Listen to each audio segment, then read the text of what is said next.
killer. Jeff was a little boy who moved to a new home. The day he moved in, he was invited to a neighbor's birthday party, so he decided to take his brother Liu along with him. When Jeff and his brother were waiting at a bus stop, 3 teenagers attacked them. Jeff successfully defeated his attackers, and left them on the street with broken wrists and knife wounds. After this ordeal, Jeff soon realized that he actually enjoyed inflicting pain on others. It was always a feeling he had had inside him, but it only seemed to get stronger when he was provoked or angered. On a night soon after that, Jeff's mother was awakened by someone crying in the bathroom. When she entered the room, she found Jeff carving a permanent smile into his cheeks. He had also managed to cut out his eyelids, so that he could never sleep. Seeing that her son had gone insane, his mother ran from the room to wake up her husband. She stopped cold when she saw Jeff standing in the doorway, a knife clutched in his hand. "Mummy, you lied," was the last thing they ever heard. With his parents now dead, all that remained was his brother. Liu had woken up when he heard muffled sounds from his parents' bedroom. When he didn't hear anything else, he tried to go back to sleep, but couldn't shake the feeling that someone was watching him. Before he could do anything, a hand clamped down over his mouth, and he felt a warm blade plunge into his stomach. Liu tried to escape his brother's grip, but it was already too late.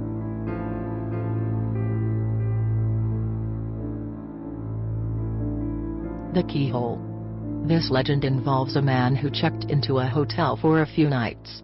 After he obtained his room key, the woman at the front desk warned him that there was a door with no number on the way to his room. She explained that the locked room was used for storage, and she also warned him not to go into the room, or even look inside.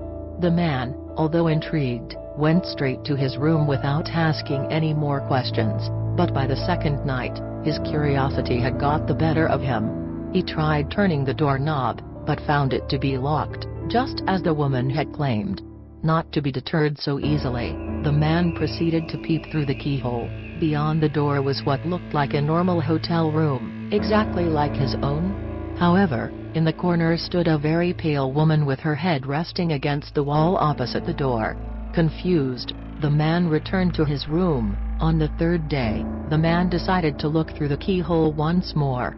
This time, all he saw was the color red, nothing else, just a constant, deep shade of red. Maybe the woman had suspected that someone was spying on her, and had blocked it with something. The man decided that he would ask the woman at the front desk. She sighed, and asked if the man had looked through the keyhole. After he confirmed that he had, the woman proceeded to tell him the whole story. Many years ago, she said, a man had murdered his wife in that very room, and her ghost now haunts it. Her ghost is said to be very pale, except for her eyes, which are bloodshot red.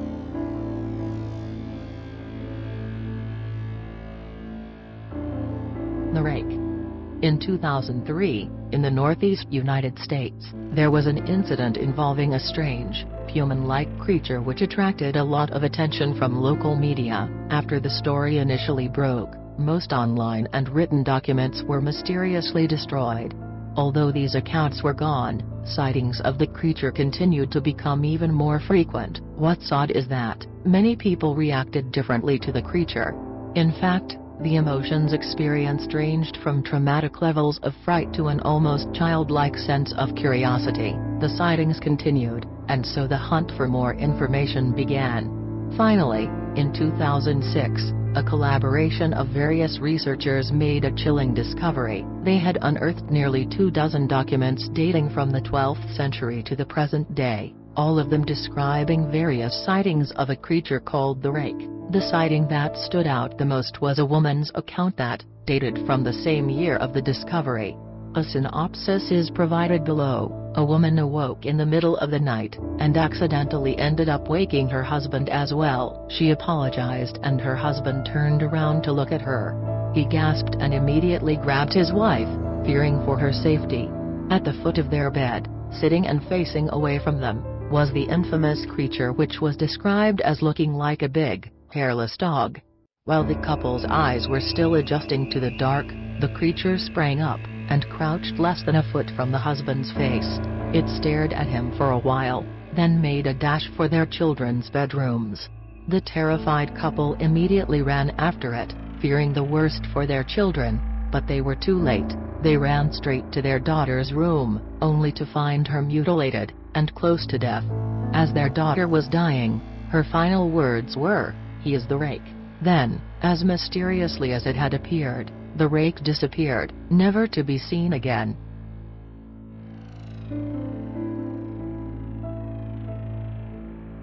Where bad kids go. This creepypasta describes a photographer who decided to find out more about an old children's show that he used to watch as a child in wartime Lebanon. From what he remembers, the half-hour show relied on very graphic imagery and scare tactics to keep kids from misbehaving. He believes that the show was an attempt by the media to keep children in check, as the moral of every episode revolved around some strict ideology, such as bad kids stay up late, and bad kids steal food from the fridge at night. However, the one thing that the photographer remembered the most was the closing scene of every episode. It was the same every time. The camera would slowly zoom in towards an old, rusted iron door, and as it got closer, screams could be heard. The closer the camera got to the door, the louder and clearer the screams would get. When the screaming couldn't get any worse, an Arabic text reading, "That's where bad kids go," would pop up, thus signifying the end of the episode. Fast-forwarding to the present, somehow the photographer managed to track down the studio where the old show was filmed. Although the place looked like it had been abandoned for a long time, the infamous rusted door from his childhood was still there. He then discovered that, beyond the door lay a small room which was covered with traces of blood, feces, and bones. What scared him the most though was a caged microphone, which hung from the middle of the room.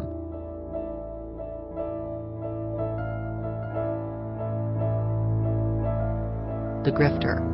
The Grifter is a horrific internet urban legend which was first posted in 2009. It's about a video clip which apparently is so disturbing that it traumatizes everyone who watches it. Apparently, the video clip featured scenes of dying children, excruciating screams, and close-ups of exorcisms and corpses. Although something like The Grifter would indeed be horrifying to watch, thankfully it's entirely a work of fiction.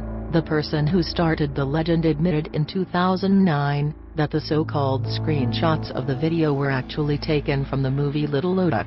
Although most people now know that it's a hoax, it's still a terrifying story to tell around a campfire. Some have even gone the extra mile and recreated the video themselves in order to try and pass it off as the real thing.